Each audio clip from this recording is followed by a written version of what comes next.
اعوذ باللہ من الشیطان الرجیم بسم اللہ الرحمن الرحیم اللہم صلی علی محمد و علی آل محمد۔ اللہ جل شانہ کا بھی حساب کرم احسان اس ذات کا کہ جس نے ایک دفعہ پھر قرآن مجید سمجھنے کے لیے یہاں پہ ہمیں اکٹھا کر دیا۔ آج ہم انشاءاللہ 12واں پارہ سورہ ہود کی آیت نمبر 112 سے اپنا سبق شروع کریں گے۔ سورہ ہود آیت نمبر 112۔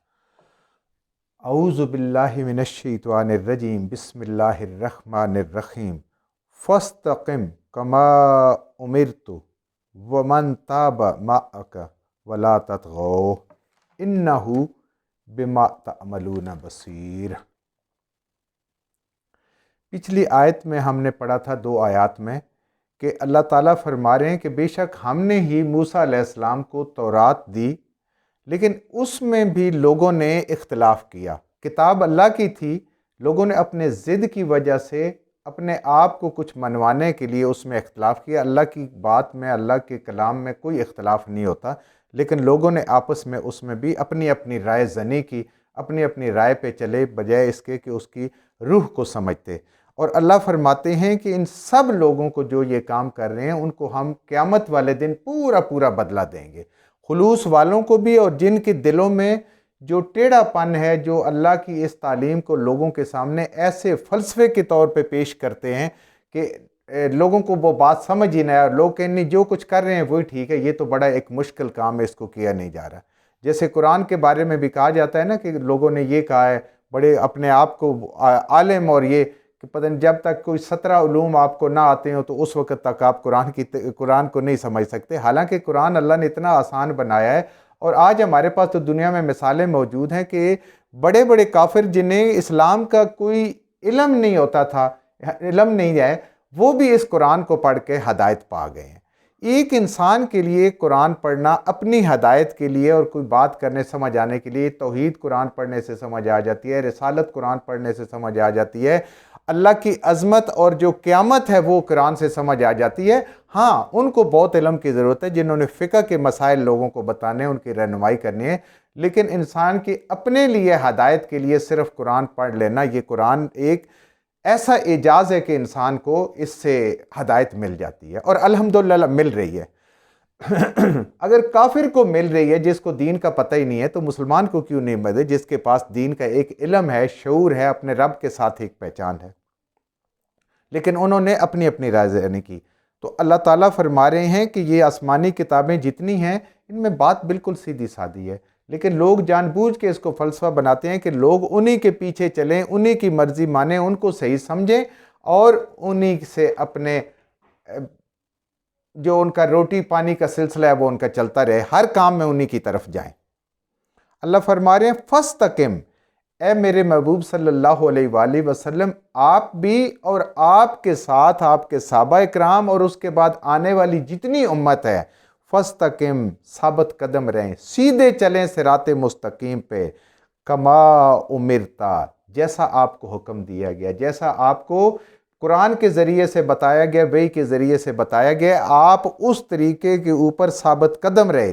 دنیا جو مرضی ہے کہتی رہے، لوگ جو مرضی ہے کہتے رہیں، جو قرآن نے کہا ہے، جو نبی کریم صلی اللہ علیہ وسلم کی سیرت سے آج چونکہ آپ کی مبارک ذات موجود نہیں ہے، لیکن قرآن موجود ہے اسی طرح جیسے اس وقت تھا، اور آپ صلی اللہ علیہ وسلم کی سیرت اور حدیث مبارکہ ہمارے پاس موجود ہیں، آپ اس پہ فاستقم، ثابت قدم رہیں۔ کون؟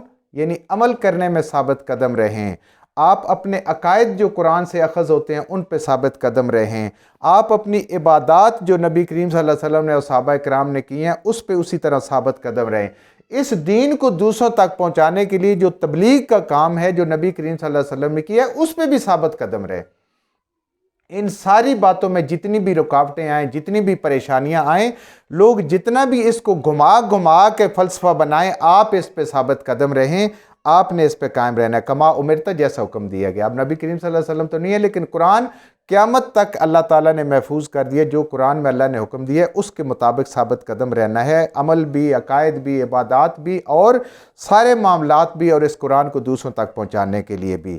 وَمَن تَابَ مَعَكَ، اور وہ لوگ جنہوں نے آپ کے سامنے آپ کے ساتھ توبہ کی، یعنی وہ پہلے جنہیں دین اسلام کا نہیں پتہ تھا، جب آپ نے ان کو دعوت اور تبلیغ کا کام ان کے اوپر کیا، ان کو قرآن بتایا، وحی بتائی، تو وہ اس پہ آ گئے اور انہوں نے اپنے پچھلے گناہوں کی توبہ کی۔ ان کے لیے بھی اور آج بھی امت کے لیے جب جو قرآن کی طرف آنا چاہتے ہیں، جب کسی کو رب توفیق دے دے وہ اس قرآن کو پڑھنا سمجھنا شروع کر دے، الحمدللہ جیسے اللہ پاک نے ہم سب کو توفیق دی ہے، تو یہ سمجھنا شروع کرے آپ کے ساتھ وَلَا تَطْغَوْا، اور سمجھنے کے بعد پھر دوبارہ تطغوا، وہ طغیانی، وہ اللہ کی حدوں کو نہ توڑے، سرکشی نہ کرے۔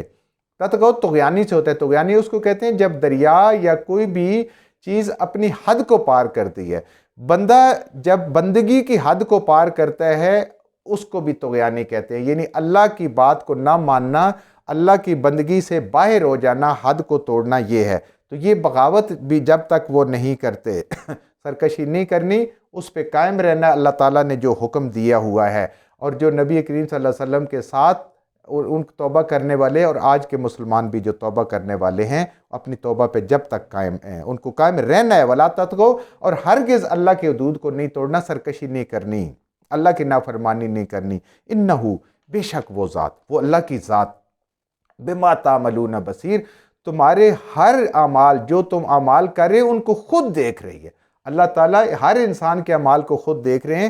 ان ساری چیزوں کی حقیقت انسان کو کھلے گی جب انسان کی آنکھیں بند ہوں گی، جب قبر سے نکلے گا، حشر میں جائے گا کہ اس کا ایک ایک عمل، ایک ایک سانس، ایک ایک کام کتنا محفوظ ہے۔ اللہ کا فرماتے ہیں میں خود دیکھ رہا ہوں۔ وَلَا تَرْكَنُوا، اور اے ایمان والو، اللہ کہہ رہے اے ایمان والو، مت جھکنا، مت حمایت کرنا، مت دوستیاں کرنا، إِلَى الَّذِينَ ظَلَمُوا، وہ لوگ جو اللہ کے نافرمان ہیں، جو مشرک ہیں، جو کافر ہیں، جو ظالم لوگ ہیں۔ اے ایمان والو، کبھی بھی ان کی طرف نہ جھکنا، ان کی طرف داری نہ کرنا۔ اگر کی تو پھر کیا ہوگا؟ فَتَمَسَّكُمُ النَّارُ، تو پھر اللہ تعالیٰ کی طرف سے پھر یہ ہے کہ تمہیں آگ چھوئے گی، تم آگ میں ڈالے جاؤ گے۔ اگر تم نے ان کے ساتھ کوئی دوستی کی، ان کی طرف کوئی جھکاؤ کیا، کوئی جاسوسی کی، کسی بھی طریقے سے، اللہ فرماتے ہیں ایمان والوں کو کہ ان کی طرف نہ جھکنا، ورنہ تمہیں آگ پہنچے گی، ورنہ اعمال ضائع ہو جائیں گے۔ وَمَا لَكُم مِّن دُونِ اللَّهِ أَوْلِيَاءَ، اور نہیں ہو سکتا کسی بھی انسان کے لیے، اور ایمان والوں کا تو اس پہ ایمان ہے، اللہ کے علاوہ کوئی دوست۔ اصل حقیقی دوست، حقیقی رہنما، حقیقی قابل بھروسہ ایک اللہ کی ذات ہے۔ دوست بھی وہی ہے اور مددگار بھی وہی ہے۔ یہ کافروں کی طرف آج بھی مسلمان اس لیے جھکتے ہیں، اور اس زمانے میں بھی اس لیے جھکتے ہیں، ہر زمانے میں، کہ ہمیں ان کی طرف سے کوئی سہارا ملے، ہمیں ان کی طرف سے کوئی مدد ملے، کوئی اسلحہ ملے، کوئی دشمن کے خلاف مدد ملے۔ جب اللہ سے مدد اگر نہیں مانگیں گے تو پھر ہمیں مدد یہ نہیں دے سکتے۔ اللہ کہہ رہے ہیں کہ یہ آپ کو کوئی مدد نہیں دے سکتے، اللہ کے علاوہ تمہیں کوئی مدد نہیں سکتا۔ ثم لا تنصرون، اور یہ کہیں بھی کوئی بھی اللہ کے مقابلے میں تمہاری مدد نہیں کر سکتا۔ اللہ ہی ہیں صرف مدد دینے والے، اور اللہ کے مقابلے میں کہیں سے بھی تمہیں مدد نہیں پہنچ سکتی۔ یعنی اللہ فرما رہے ہیں اے ایمان والو، کافروں کی طرف کبھی بھی، کفار کی طرف اپنا جھکاؤ نہ رکھو، ورنہ اللہ کی مدد بند ہو جائے گی۔ آج آپ دیکھیں، ہم اپنے آپ کو دیکھیں کہ ہمارا تکیہ کن پہ ہے؟ کافروں پہ سارا تکیہ ہے۔ کبھی امریکہ کی طرف دیکھتے ہیں، کبھی چائنا کی طرف دیکھتے ہیں، کبھی رشیا کی طرف دیکھتے ہیں کہ یہ ہماری مدد کو پہنچیں گے۔ آج اس وقت فلسطینیوں کے ساتھ جو کچھ ہو رہا ہے، ہم انہی کی طرف دیکھ رہے ہیں۔ اپنی طرف سے ہم ان کو تو پانی تک پہنچا نہیں سکتے، خوراک تک پہنچا نہیں سکتے، اسلحہ دینا اور لڑنا تو بہت ہی بعید کی بات ہے، بہت دور کی بات ہے۔ تو اللہ فرما رہے ہیں آج اس لیے اللہ تعالیٰ کی مدد نہیں آ رہی کہ ہم کافروں سے امید رکھتے ہیں، اللہ پہ ہماری امید نہیں۔ اللہ کہتے ہیں کہ ان کی طرف جھکاؤ، اگر تمہارا دوستی اگر ہوگی تو اللہ کی مدد بند ہو جائے گی۔ تو آج دیکھ لیں ہمارے سامنے ساری باتیں، یہ قرآن کی آیات اب کوئی ایسی ڈھکی چھپی بات نہیں ہے۔ اللہ تعالیٰ نے کس زمانے میں ہوگی یہ بات کی نہیں سمجھ آتی ہوگی، لیکن آج آپ آنکھوں کے سامنے دیکھ سکتے ہیں۔ وَأَقِمِ الصَّلَاةَ، اور نماز قائم کریں، نماز سے طاقت حاصل کریں۔ طاقت کس سے ملے گی؟ نماز سے۔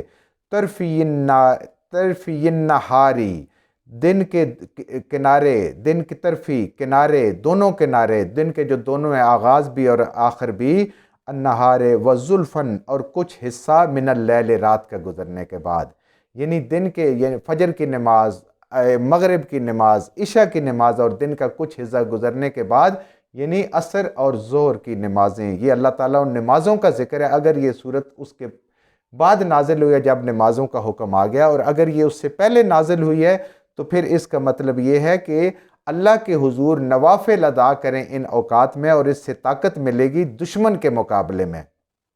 ان الحسنات، اللہ تعالیٰ دیکھیں کتنی ہی انداز سے ہمیں سمجھا رہے ہیں کہ بے شک جو نیکیاں ہیں، اچھائیاں ہیں، بھلائیاں ہیں، یذہبنا، دور کر دیتی ہیں، لے جاتی ہیں، دور لے جاتی ہیں، السیئات، گناہوں کو۔